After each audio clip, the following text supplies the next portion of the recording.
Welcome to the Virtual Voice Services IVR online demonstration. Today we're going to give you a very brief overview of how our IVR service works. I would suggest if you want more information then give us a call on 08000 114 171 and we can arrange a bespoke online demonstration for you. Right, to get into our system, very simple. Click through the links, enter your security details that you have been given when you signed up for your service, and enter the rest of your security credentials, and you are in. Right, very quick bit of system orientation. Real-time balances down the left-hand side, quick links to various reports. I'd suggest if you want more information on reports then view our reporting demo, and some other administrative features to do with operators, prompts, queue statistics, etc. Now today we're going to concentrate on our IVR service, so we're going to click on down to a pre-built service that we've put together here. This is a very simple banking IVR service for checking balances and other types of inquiries. So very simple, quick links into the service, telephone numbers associated with it, and things such as the ability to listen to calls that have occurred within the IVR, the ability to change the configuration of the IVR. We'll go into that in a little more detail in a moment. Any messages that have been left, some more voicemail messages there, the ability to change operators, because we have the ability to put calls through to live operators as well as just deal with them within the IVR. Administer all of your audio for the prompts that you're going to play. You can see the prices of the calls, i.e. how much the service is costing.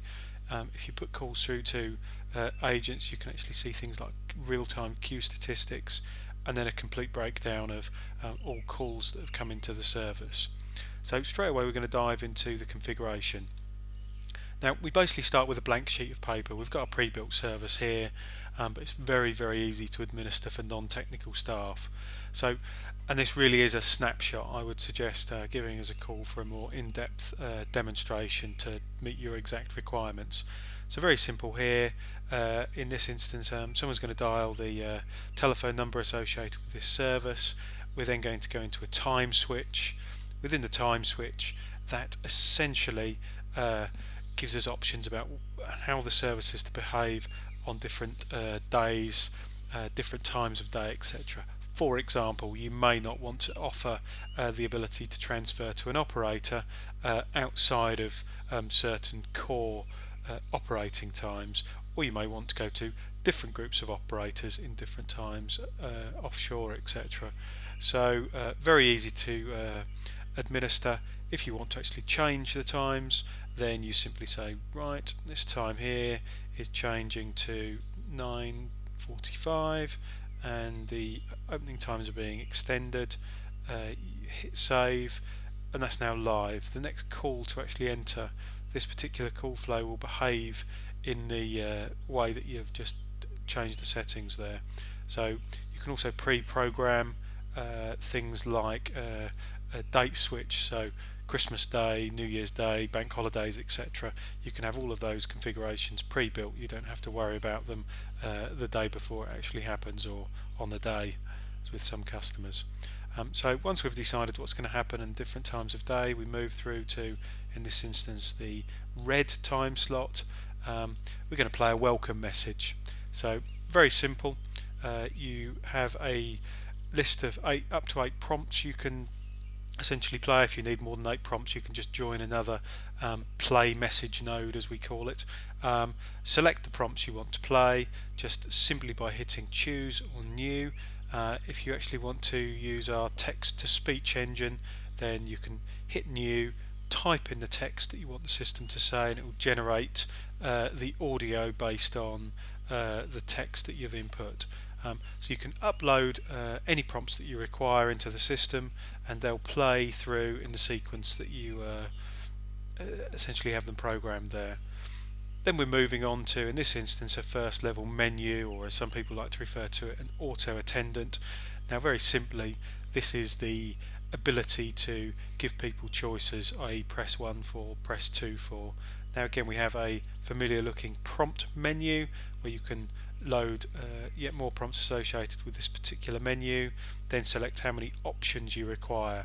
In this instance we have 2 options selected, but if you want to add a third option at any time, you can simply tick your third option category, hit save changes, and there will be option 3 appear within the configuration that you can then go ahead and configure yourself. So next to each one of these sections down here within the configuration, you'll see a little button that says config. Now very simply, if you want to make changes to that particular part of the system, it's exceptionally easy. All you're doing is you're hitting config and going through and making the changes that you require. We're now actually into a login script. Now this is a pre-built functionality to allow callers to enter in an account number, a PIN number, and then based on those selections what we call a path is created. Now in this instance the pre-built pieces of functionality we have are if there's been too many accesses into the server, so you can set a limit. If the account is near expiry, I just set a number of days there. If you actually want that to be 30 days to remind people to renew a subscription, or the fact that something is about to expire, then you have that ability there. You then can also go through and if people essentially need to enter some sort of admin area, then you have that option there, or if they didn't actually press any prompts, what do you want to happen?